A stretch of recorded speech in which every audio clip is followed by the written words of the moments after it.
Welcome everyone to another video and another podcast in our channel, Dentists and Dentists Who Desire. In this podcast, we've got a very special guest. He's a friend of mine. We work together, and he's a lawyer in the UK with over 20 years of experience. Mr. Muhammad Ali, he's been here in the UK for maybe over 25 years. He's been working alongside universities and in education. So he's going to go through a lot of things with us, the immigration, the updates from the Home Office, visas and citizenships, and advices in general. So I'm going to introduce him to you, and he's going to talk about himself first, and then we go through these questions. So stay tuned, and we'll start. Welcome, Mr. Muhammad. Can we know more about you, please? Thank you very much. My name is Muhammad Ali from Visa and Immigration Services Capital. I'm currently a registered immigration advisor with UK Immigration Advice Authority. As Dr. Anas said, I've got over 20 years working in UK education sector, including further education and higher education, but mostly been working in higher education. So my knowledge and experience is not just about immigration, but also about the relevant policies and procedures within universities. So I can relate a lot more to students and student issues. My knowledge and experience has developed further and further to cover other categories of immigration rules, such as skilled worker, spouse, partner, indefinite leave, British citizenship, etc., including and in addition to that, asylum and protection. And that's why I have started my own business while still working in education. So I've had my business for over 6 years now. No, I'm glad to have you again. Today, it's going to be going through all of these new updates and things. Just to mention before we go deep into the questions and get into the podcast, today is 20th of September, 2025. So anything we hear is valid for this period of time. It's not like a legal advice, is like an overall like look of how things are at the moment, and any specific case that needs to be discussed with Mr. Muhammad, because each case has different entities, different aspects we have to look into. So it will be like general overlook about how the immigration system and citizenship in the UK. We're going to move now to our second question. What is, or like, if we look at it, what are the main changes now we can see in the immigration in the UK in the past few years? Maybe you can refer to, let's say, in the past 2-3 years since there is a new government being leading. So what do you think has changed? As you may know, immigration is an evolving area, really, and there have been various changes in the past, and further changes are expected in the future. One of the main changes that directly impacts students is removing the ability to bring in dependents, for example. And this is for students who are not studying postgraduate research courses. Some of the other main changes that we have experienced and have had a direct impact on applicants applying for a skilled worker visa or a spouse partner visa is the increase in salary and income requirements, and closing the social care worker visa route to overseas recruitment, and raising the skills threshold for skilled worker visas. The government has removed, for example, 111 eligible occupation from the SOC code which had in place before. So these are some of the changes that we have seen, and there are further changes expected to come by end of this year. And as they have sort of published in the white paper, and these changes are coming in phases. And we might not be able to talk about changes in details unless they are in place. So we'll just have to wait and see once these changes are in place, and then could perhaps do another podcast or another session somehow to provide that information or try to get that information over to other people. Interestingly, like as you mentioned, there is like a more or highest threshold for the skilled worker visas now. They removed about 111. So these things, according to what I read, and maybe you will confirm it, that there is dental hygienists and therapists and dental nurses as like job codes. These are two main professions, let's say, that overseas dentists been coming over to the UK on skilled worker visas on these two categories as a dental hygienist, therapist, and dental nurses, where like sponsors could provide sponsorship for them. But I think from the 24th or 20 something of July just gone, they have changed it now. Like few of my videos before, I mentioned about these routes, about dental nurses, and I still get questions about it. Unfortunately, at the moment, even if the threshold of the salary is high enough, this profession is not considered eligible for skilled worker visa, if that's right. I believe so. So currently you've got dentists and dental surgeons, I believe, who are That's allowed eligible. to have the skilled worker visas. Yeah. Yeah, so that's the only way, unless like we come here on other different routes of visas to the UK, but skilled worker visas for dental nurses or dental hygienist therapists, even if someone managed to get their paperwork done as a dental hygienist therapist and they are overseas looking for jobs now in the UK, they won't be able to secure a skilled worker visa through this route. They have to go now through the education or do the ORE exam, become qualified dentist, then apply as a dentist on skilled worker visa. So yeah, moving forward now, about like you discussed about the white paper and the new updates. So there is like some rumors about like the indefinite leave to remain, which is like the route of like people to get into the citizenship. We're going to discuss the citizenship, but like indefinite leave to remain is the settlement where someone can stay in the UK for indefinite period of time as long as they stick to their conditions. There has like changes on the time, or like there will be changes. So like what is the update on this?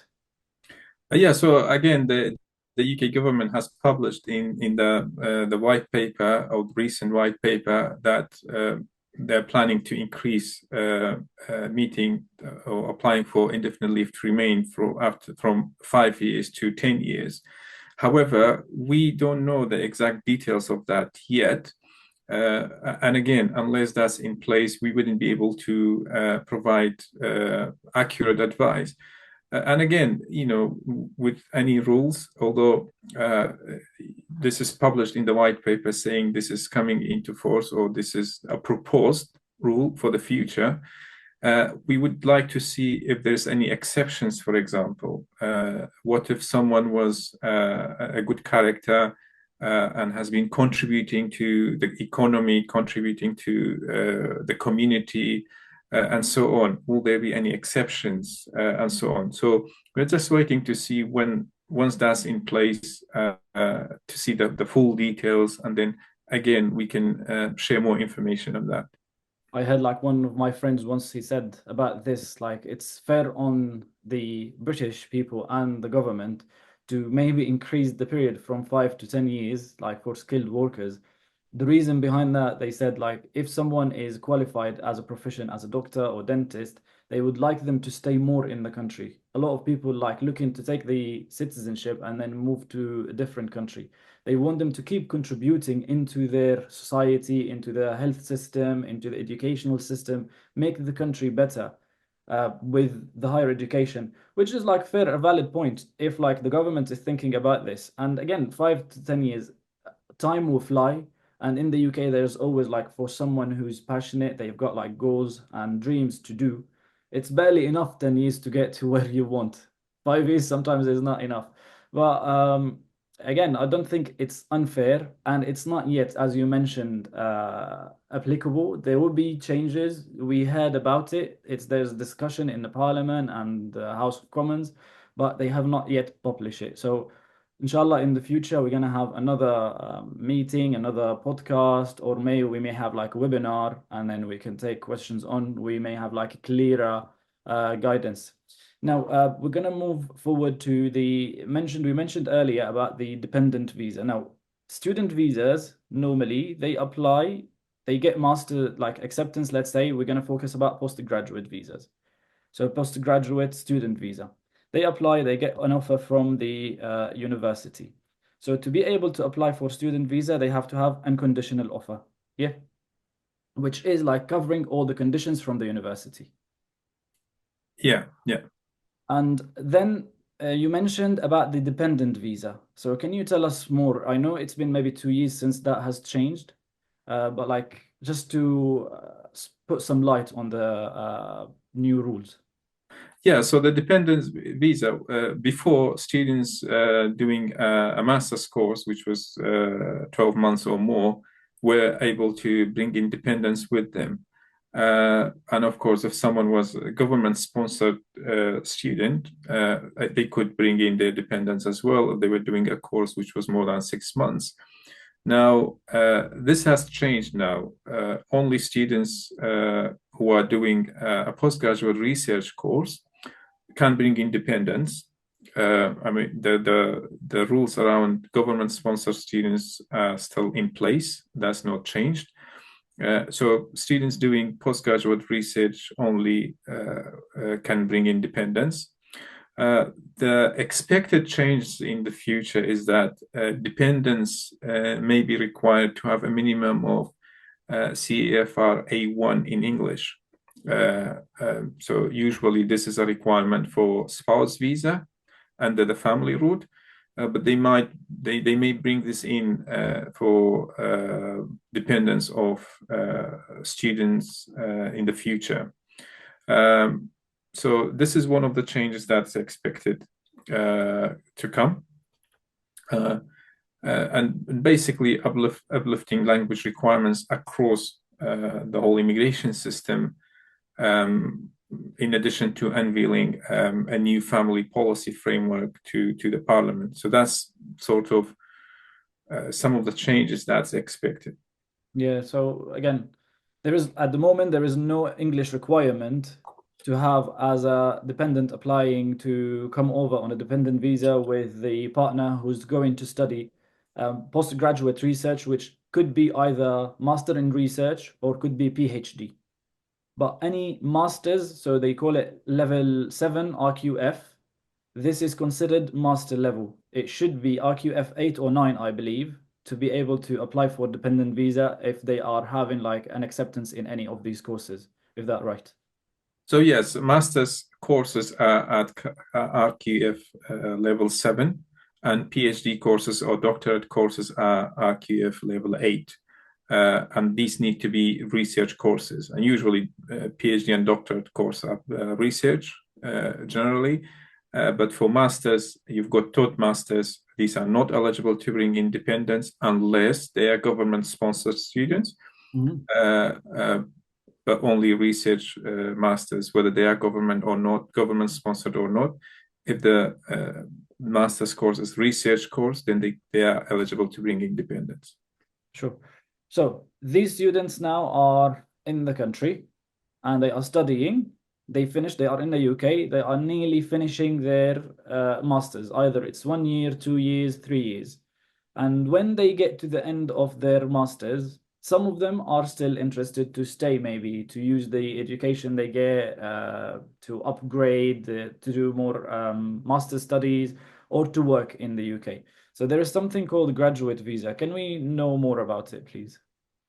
Yeah, so the graduate route was introduced by the UK government to give students graduating an opportunity to stay in the UK for 2 years if they were doing a bachelor's or master's course, and for up to 3 years if they were doing a PhD course, to do any kind of job in the UK. And once they found a job and an employer who's willing to sponsor them, to then switch from graduate visa to skilled worker visa.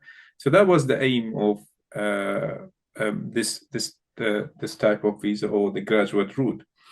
In terms of the requirements for the graduate route, generally, so with any type of visa, with any route, you've got some of the general requirements which might intersect with other types of visa. But the main requirements for graduate route is that you are studying a course, an eligible course. You have successfully completed the course that you have had a CAS for.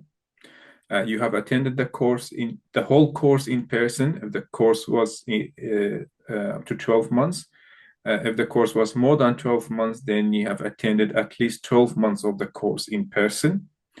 You still have a valid visa when you submit your visa application, and you've completed the course successfully, and you are still within the UK. So basically, you have completed the course successfully. That's very important. You can't apply before you get your result. If you apply before you receive your result, it's very likely that your visa application will be refused unless the caseworker exercises some concession. But don't put yourself in that position, really. Just make sure that you meet all the eligibility criteria, then you submit your application.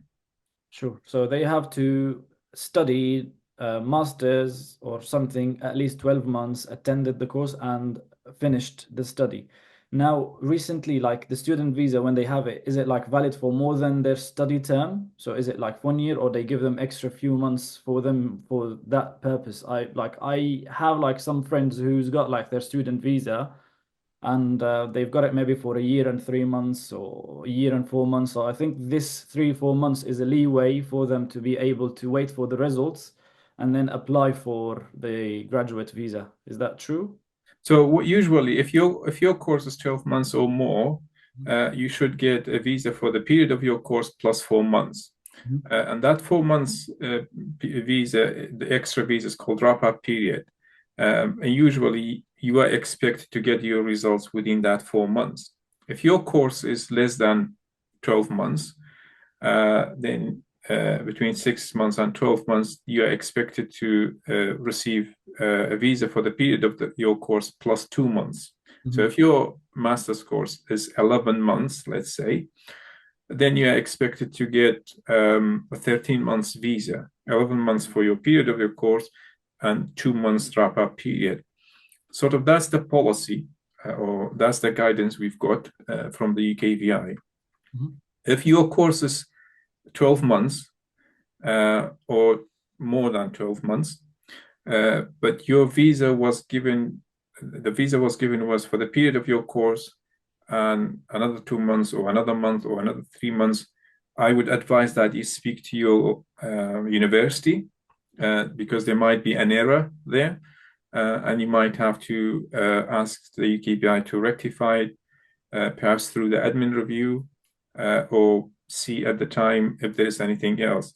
Remember, the things that we are talking about today is correct as of today, 20th of September 2025. However, after today, we don't know if there will be any changes, if the processes change, if the policies change, if the rules change from what we have discussed today. And that's why my advice to you to always go back to the UKVI website or the government website to check that the information, you get the information directly from that website. If you are not sure, you can always contact Visa and Immigration Service Capital, and we will be more than happy to take you through our services and provide you with the services that we have. I would advise this also, like, be careful with, let's say, ChatGPT, because like if you ask and if you notice, okay, ChatGPT is good, like, or any new AI, Gemini or whatever, they will give you some information, but is this information valid for the time being? It's not always correct. Like they might refer back to 2018 or 2000 whatever rules, while things has changed. So always like read, as Mr. Muhammad mentioned, from the UKVI website and consult with someone who knows what they are doing. The AI is still not perfect yet. I know, like, we know it will evolve more, but for the time being, I think it can give a lot of wrong information and misleading details, which would affect you on the long run. Home Office won't accept it that you're referring to ChatGPT. They won't like to tell you this is not the rule, this is the rule. So always check wisely and ask people. Now, in regards again to graduate visa, so they finished, they have to apply. Do they need help from, let's say, lawyer, or is it a straightforward application for this graduate route?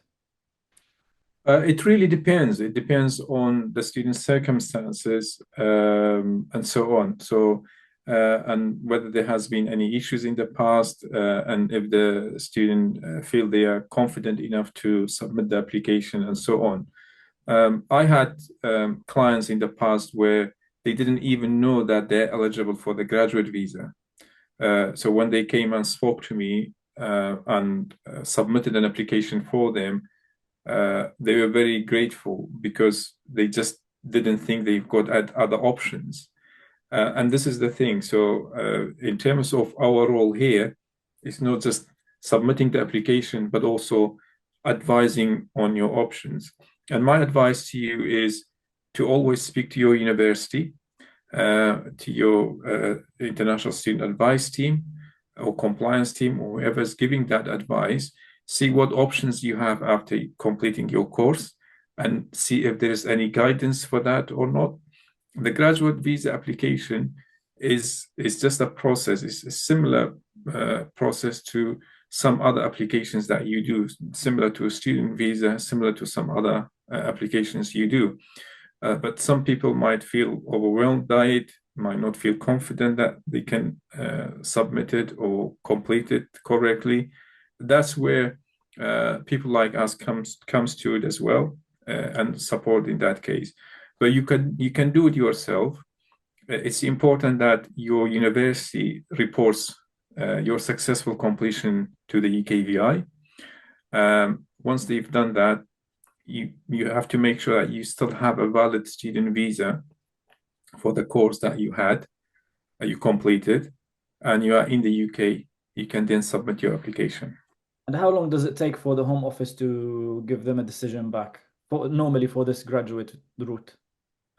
Generally, for a graduate route, student visa, and so on, currently is 8 weeks processing time. So applications are expected to be processed within 8 weeks. From our experience, sometimes it might take 5 weeks, sometimes 8 weeks, 6 weeks, but generally it's within that 8 weeks. Maximum. Cool. And the price or like the fees for this, like to the Home Office, how much is the visa itself? And I know there is something called the health surcharge.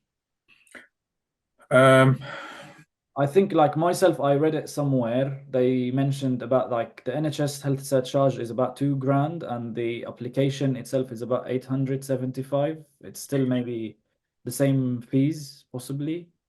yeah, so again, because fees change, I think it's not advisable to mention these fees. However, currently it's over £800 for the application itself.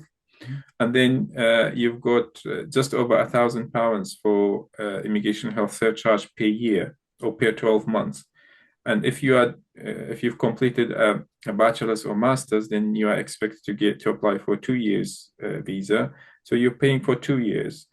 If you are a PhD, you pay for 3 years immigration health surcharge.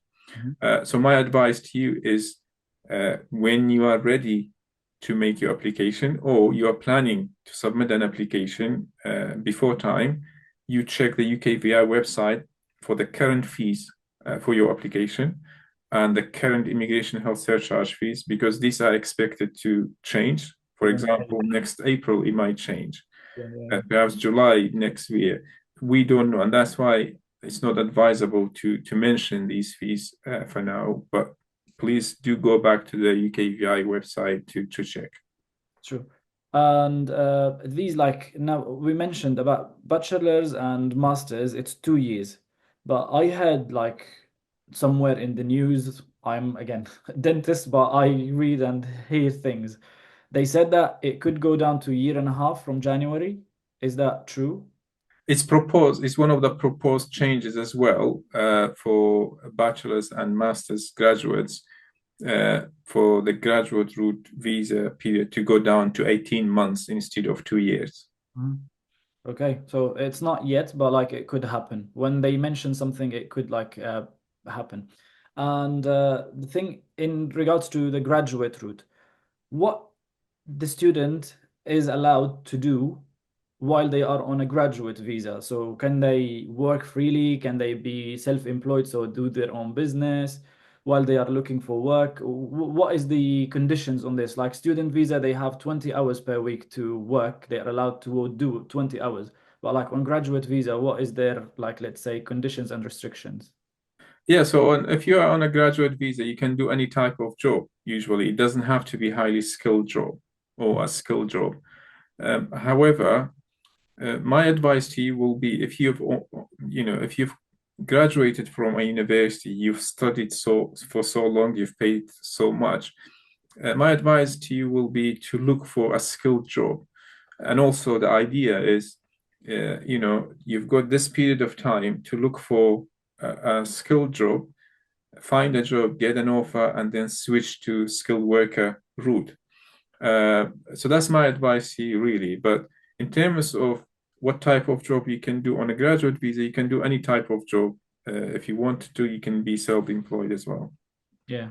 So the advice is then don't get dragged into jobs which is okay, we'll pay you money and you feel like, yes, I'm getting paid, but this is not enough. You're still not secured because you can finish, like the visa can end and still not secure the sponsorship. So the ultimate goal, even maybe during their studies as students, is wise maybe to look for the sponsor and to apply for skilled workers visa if like they are really keen on staying. And from like a question maybe I got from myself, they can change. So if they finish the masters and they are on a student visa, can they apply for another masters and student visa while they are in the UK if they have another offer from other university? And the period, let's say, overlaps. So they finished, let's say, in September, and then the other course starts again in September. Can they switch from student visa to another student visa while they are still in the UK? Is this to do so from one master's to do another master's? Possibly. Okay, so in terms of switching or extending from within the UK on a student visa, that's possible. However, there are conditions.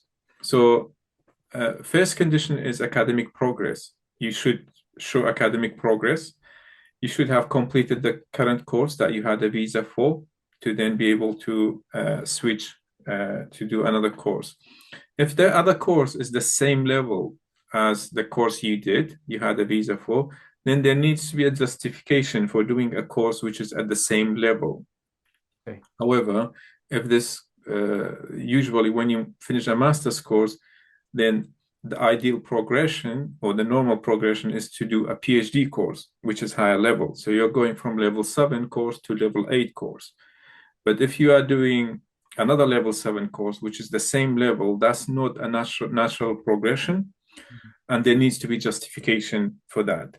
But usually your university, the university that you're applying for, will ask you questions and they will be able to provide justification if there is one. For example, if you are doing a master's, let's say in engineering, in a particular subject in engineering, you finish that and you are thinking of running your own business or going into management. So you want to do a master's in business administration, which is the same level, then that might be justifiable because you want to do something else which will allow you to, to run your business, for example, and so on. Or if you want to do masters by research, so you want to do a bit more, into that area. But your university will be able to tell you whether that's justifiable or not. Mhm. And it's up to them. If it's not justifiable, they wouldn't issue you a CAS to apply for a new visa, a new student visa.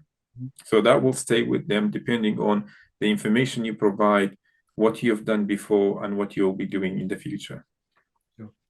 Now I'm gonna jump into the citizenship and long-term like pathways, let's put it this way. And a lot of students, a lot of, let's say, professionals.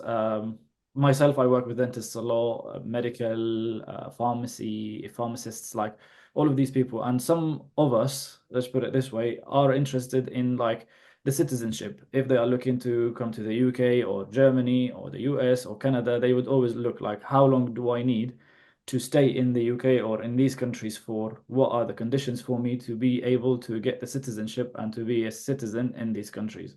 So I know there are different routes. Myself, I know it. So in brief, like what is the ad for the time, as you mentioned, for the day of this video, 20th of September 2025, what are the current guidelines for citizenship?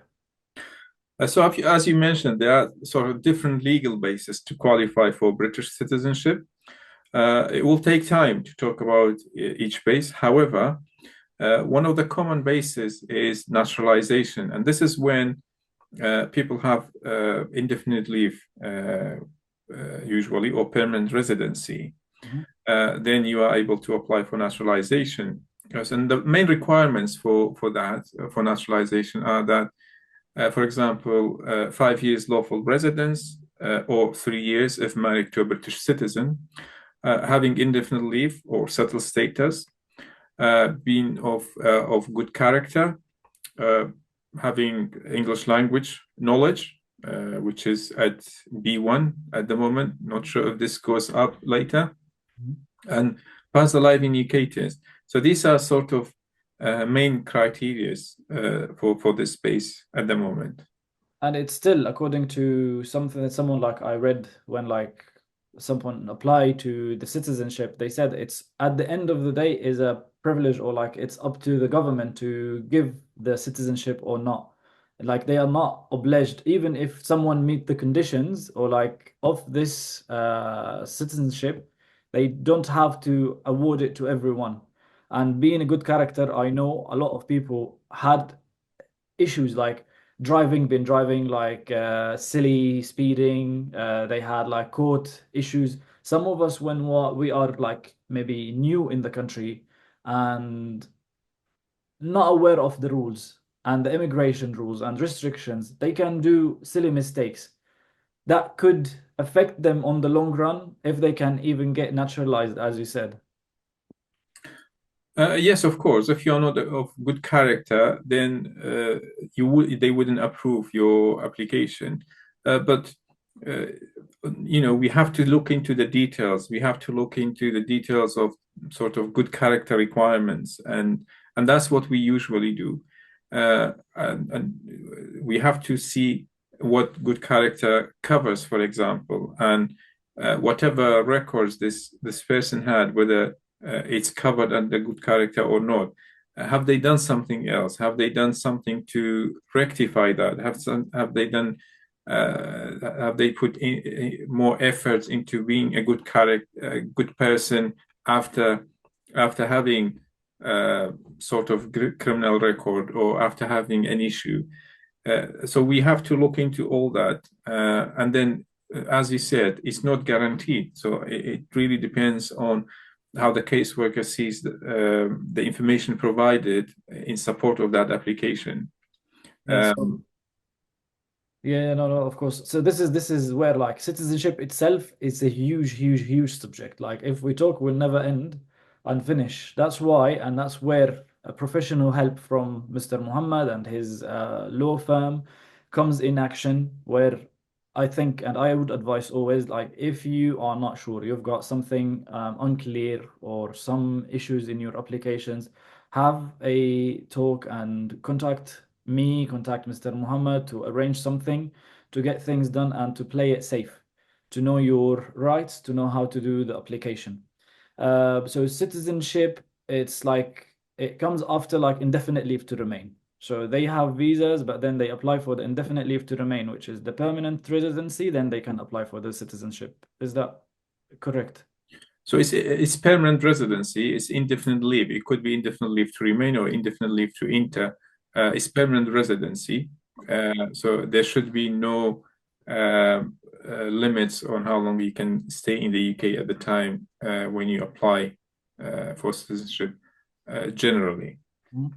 So next question then. A lot of these like students, we've got, let's say, students, dentists, or skilled workers, they come to the UK on a visa. Like, let's say realistically, what is the timeline they have maybe to put in mind expectations to be able to have a citizenship in the UK? I think you can put these into two categories. So first, skilled workers, because the requirements is different.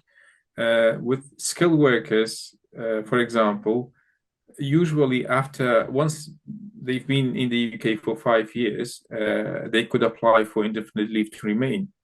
But in terms of the whole application process until they get the decision and all that, you are talking about 5 to 7 years. In terms of students, students are not eligible, or student visa doesn't lead to permanent residency or indefinite leave to remain or settlement, let's say. However, within the immigration rules, if someone has been lawfully staying in the UK for 10 years, then they could apply for indefinite leave to remain under that category, that they've been legally staying in the UK for 10 years or over, then they can apply for indefinite leave to remain. And students or someone on a student visa could come under that category. So you are looking at 10 to 12 years for students in this case. And this includes submitting applications, attending ceremony and all that until you have the citizenship certificate in your hand. And that's still like valid for the time of the video, because again, in few days, maybe a new change will happen. And you mentioned earlier about the white paper, so we don't know what's going to change. But for the time of this video, it's all still valid. Yeah. Moving forward to just like visa refusals, let's put it this way, pitfalls and solutions. What are the common reasons student visas can get refused? So someone applying for, they've got their master, they've got their like offer, the CAS, and they are ready to apply for the student visa. From your experience, having working with students and having your firm and helping people with their applications, what is the main or like the most common reasons that people can get refusals on their visa? From our experience, is not having the required funds usually, and sometimes it might be because of fluctuation in currencies, for example, or the student not knowing how much exactly they need to have in their account and for how long. Another reason might be that the document they provide to show that they've got the funds doesn't meet the UKVI requirements. The other reason, which we see more of it nowadays, is credibility interviews, where students or applicants don't have a good knowledge about their course and university, and or haven't researched other courses or universities or even countries for the same course or similar courses. So at the moment, these are sort of the common reasons for refusals. There are some other sort of minor other reasons for refusals where, for example, if someone doesn't have ATAS clearance or had ATAS refusal before, but then applied for another course which didn't require ATAS, or someone forgot to provide a TB test certificate, and so on. But generally, it's what I have mentioned, and so making sure that you've got the right documentation, the right funds, and so on, that will help. Cool. Yeah, amazing. Like these things, again, applications, it may sound simple, but doing things for any UK governing body, it has to be done properly. It has to be done in a very specific, unique way. And as for us overseas, we don't know the laws clearly. We can follow the steps. Yes, we click the next button. Okay, we put our names. Okay, we put this. But you mentioned that the document could be good and the funds is still enough. I remember from the days when I came to the UK in 2014, I had a friend. He tried to move to the UK or like applied for student visa and his course, like a proper course in a very good big university. He applied and the bank they provided the bank statement from is in a Gulf country. This really good bank. Firstly, they refused it because they said the document is not good enough. They applied for another one and they provided another document. They refused it again for the same reason. So the guy missed the year because of that proof of funds. And then applied for the second time. Then they accept the document, but then they asked for a credibility interview. So they had like a bit of red mark on his name, like a red flag. Okay, let's see why like he's very adamant. So getting things right, maybe from the first step, from the off, is the best thing to do. And again, anyone who's thinking of doing these things, do it properly. And if you need advice, there's Mr. Muhammad, there is us. You can contact me or him and get things done properly for the student visa. Now, we said there is these common reasons of refusals. If someone have a student visa refusal or any other type of visa refusals, what are their like legal, let's say, options? What can they do? If student visa and if like other visas, just in short. Yeah, so if your visa application is refused, you should have the option to submit an admin review in most cases. If you believe the caseworker has made an error. Otherwise, you could get a new case, for example, to submit a new visa application. And this depends on the reasons for the visa refusal. But again, if you are not sure, you can always seek legal advice. And we at Visa and Immigration Service Capital, we will be more than happy to advise you and support you accordingly. Just to reiterate that sometimes, if the caseworker hasn't made an error, uh, even if you make an admin review, submit an admin review, then that decision might still stand. Mhm. And this is key. The admin review is if you believe the caseworker has made an error. For example, you submitted financial documents, but they didn't look at it, they didn't take that into account, and they decide to refuse your application because they thought you didn't have enough funds or you didn't provide this document. So, and things like that. Unfortunately, there are cases that you can't. I mean, you can submit an admin review, but you can't overturn the decision because the decision was made correctly. Mhm. And there is like other appeals or something, or they stop the appeals from. Yeah, so That's there is fine. no appeal. So you submit an admin review. There are steps, basically. First step is admin review. Uh, um, there is there are other steps if admin review wasn't successful, but this is something you can Discuss with you. discuss with with a legal representative if you wanted to. Sure. Okay, let's move on now to the next section. I've got it here like skilled worker visas for dentists. Let's put it like particularly. How does skilled worker visa currently apply to dentists? Um, well, I think we have mentioned, or I have mentioned before that they do, uh, dentists and dental surgeons are eligible for a skilled worker visa currently.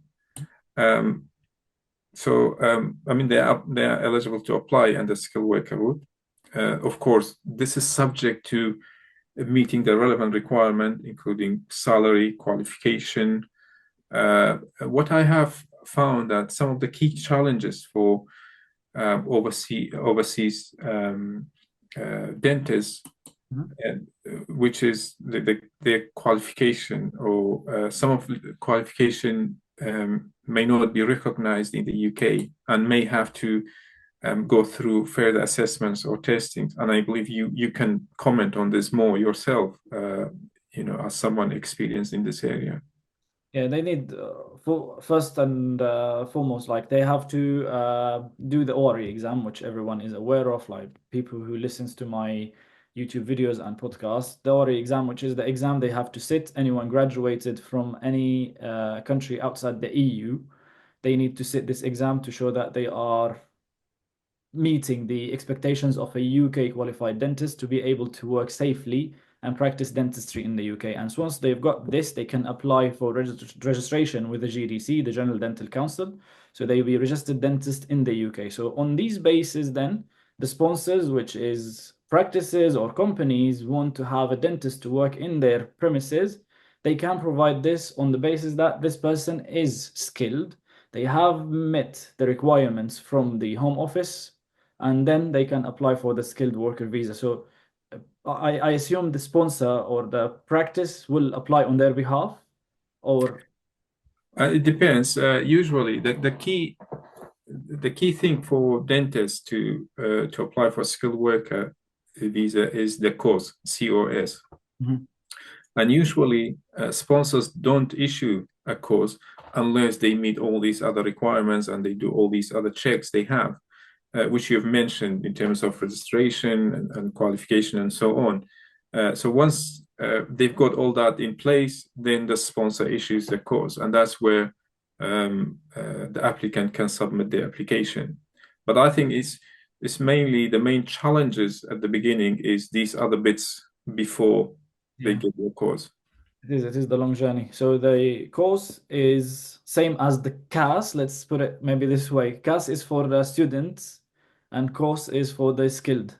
Skilled worker, yes. Okay. Um, so updates on the minimum salary thresholds for employers for sponsorship requirements. Before I know it was less, but now for the time of the video again, 20th of September 2025, what is the minimum they need to show as evidence of their income or salary threshold to the Home Office to be eligible to apply for skilled worker visa financially? The minimum salary requirement depends on various factors, including where in the UK you work. So whether you work in England, Wales, Northern Ireland, Scotland, for example. It also depends on the role, a number of hours you do per week. For example, in England, it starts from £38,472 for 35 hours a week and going up to 105,000, I believe £504, something like that, for 40 hours a week, depending on the role. So what type of role you do, then that's what the going rate will be. So there is the minimum requirement, and then there is the going rate. Whichever is higher, then you go by that. I believe the minimum salary requirement has gone up now to, I think it's 41,700 or something like that. And then you've got the going rate. So whichever is higher, you go by that at the time. And again, as I said, it depends on the role. It depends on where you are within UK, whether Scotland, England, Wales, Northern Ireland. Each country has a threshold. I didn't know that. Yeah. So you've got these different thresholds. So it's divided like that. However, they might be the same thing. They might be very close. I don't know how close they are, whether they are the same, but this is just an example I gave. I think we talked about the dependent visa earlier on, which was like a section we were going to discuss. But like for dependents, when they, let's say, everything is done, the main person got their student visa as, let's say, a PhD student, and then the dependents coming over with them. What is the dependent, like, let's say, what are they allowed to do in the UK, like job-wise, study-wise, life-wise? What are they allowed to do? Generally, dependents should be able to work or study. So at the moment, sort of that's what they can do. I don't know if this changes in the future or not. Cool. So they have a freedom, I think, like to do anything. They can then support themselves and their partners while they are studying in the family, possibly. Anything legal, yes. Of course, of course, anything they can work in. So now getting to like advices, as like you're expert in the UK government and rules are getting tighter, do you think what are the governments are looking for, let's say? So for someone who's looking to move to the UK, I mentioned earlier, they are looking for someone to bring the country into a better level, to improve the health system, the education system. Some people think they are making it tighter, but like, is it making it tighter or making it more regulated? It seems to be more around regulation, really. And UK government always said we would love or would like the bright and the best to come to the UK, and that's their aim, and that's why they look into changing the rules around highly skilled work, changing the rules around the types of courses people can do and dependents they can bring, and so on. So yeah, but UK government is the government to protect UK borders, and usually the decisions and policies are coming from that base that they want to protect the UK borders. But of course, UK is a welcoming country. I would like the best and the brightest to come study and work in the UK. I always say it, like maybe I'm one of the lucky ones or things, but like since my 11 years, now you said 25 years, 11 years for me in the UK. I've only come across like good things, never faced any issues. Everything was like good and clear, no racism. And this is a country where it rewards the hard worker, the bright. You can always grow and get better. This is a country of education, of freedom. You've got ideas, you've got like new businesses, entrepreneur, anything you can introduce, they let you do it as long as you play by the rules. That's I always say it. If you go and play football, you don't be to like you don't have to be offside because your goal will be disallowed. It's the same. Always to look into rules and consult with advisors, ask people in the country. A lot of us do silly mistakes without knowing that this is not allowed, but they don't accept it. You go, let's say if there is a court and you say, "Oh, I didn't know about this. Sorry, but it's not about knowing. It's you have to know. It's not us to spoon feed you." Same thing, maybe I've heard like not heard or like I watch on the TV, there is the UK borders, UK something borders, where the UK officers in the airport, there's a student trying to come back to continue on their study. They've been on holiday and they are coming back from their country, but then the officer in the airport stops them because they have not stick to their visa restrictions. They've been working more than 20 hours a week. And then they told them that your visa now is not valid. We're going to cancel your visa and send you back to your country. So these things, like, don't mess with these. I'm not sure, like, if you maybe you've seen some of these cases. Yeah, I've mentioned that I've worked for the university and I still work for university. So compliance is my main area, immigration compliance. And really, in complying with the conditions of your visa is very important.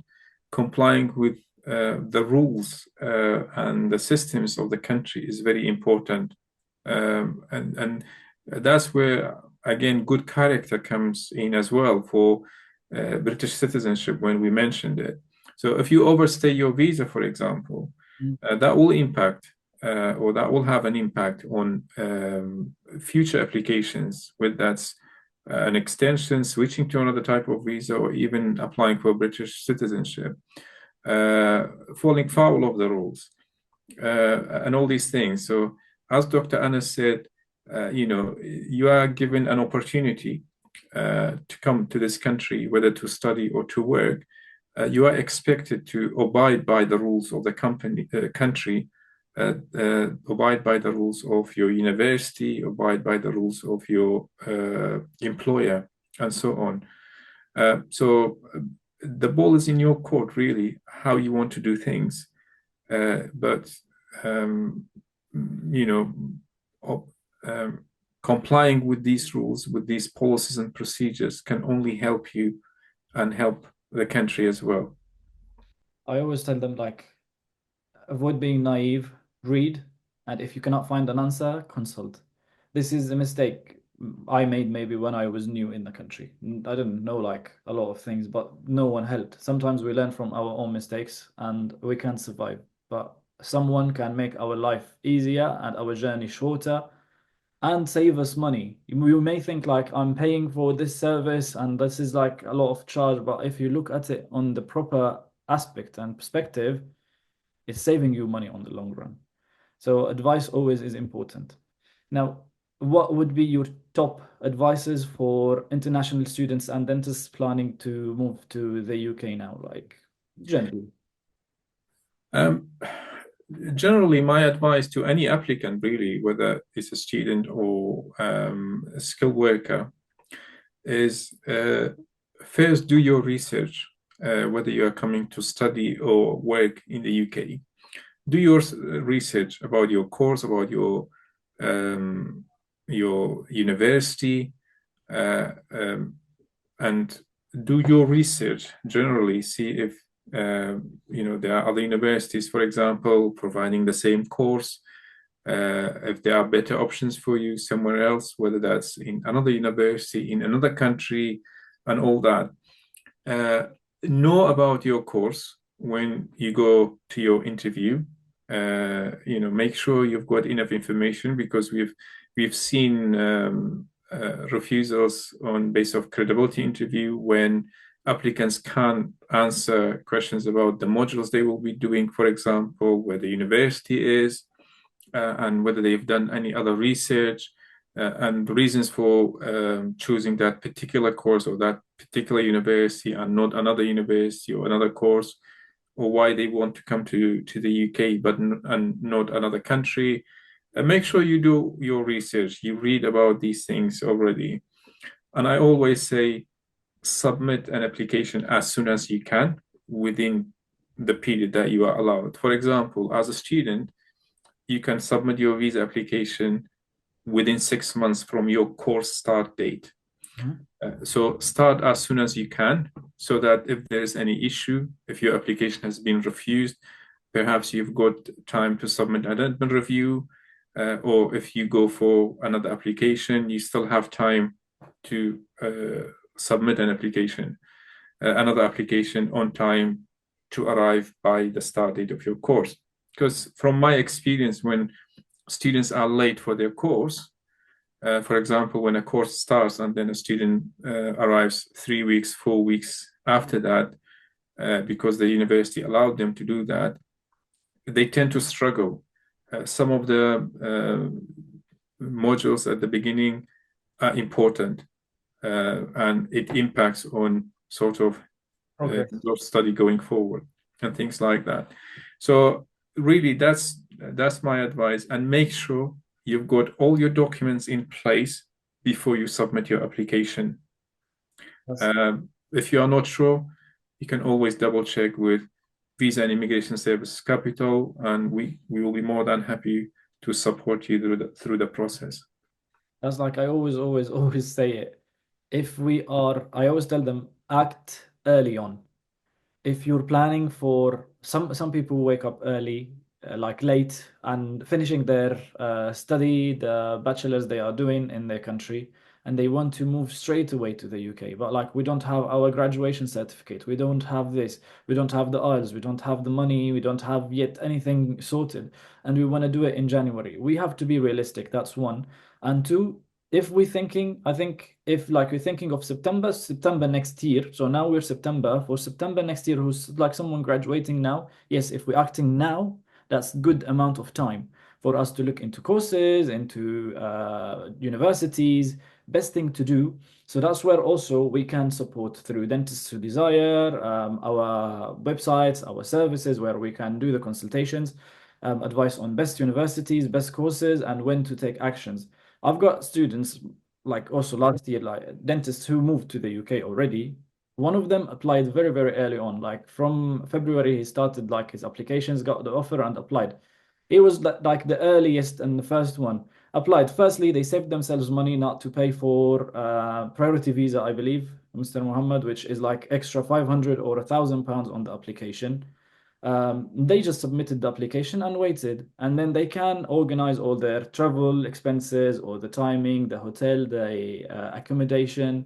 So when we give ourselves enough time and the Home Office enough time to study our maybe case, if we don't give them maybe enough time, I believe in my own point of view, if I'm there, like in their shoes, if they can't make a decision on someone's application, they may just give rejection rather than risk it to allow them to come to the UK. While if we give them enough time to research on us and they can give a decision, that's also safe on us.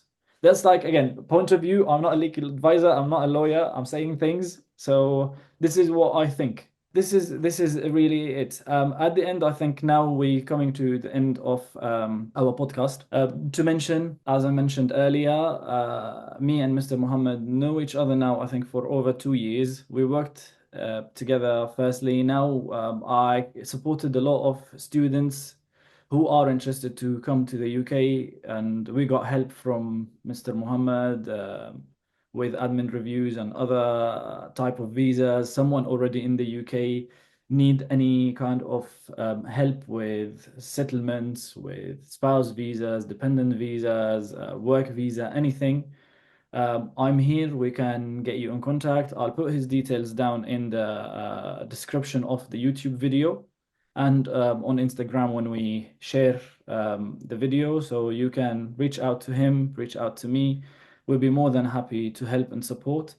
Thank you, Mr. Muhammad, for your time. It's a weekend today, but like he just gratefully gave us a lot of his time. We spoke about all these things, and in the future, we're gonna have a subsequent podcasts and videos to talk about maybe more updates. Very well. Thank you. Thank you. So don't forget to subscribe and share, like the video, share it with your friends, anyone interested in the UK, UK journeys, dentists, doctors or pharmacists, even engineers, anyone interested in educational journeys, work in the UK, settlements, anything. We here, follow the videos. If you've got any ideas, leave a comment down below. And don't forget, our website, Dentists Who Desire, can provide all the support. Dentists is the website where you can go and revise for your ORA exam and MFDS, LDS. So if you are already preparing for your exams, the part one part of these exams is available, hopefully working on part two. I'll see you in new videos and new podcasts. Take care, and I'll see you later.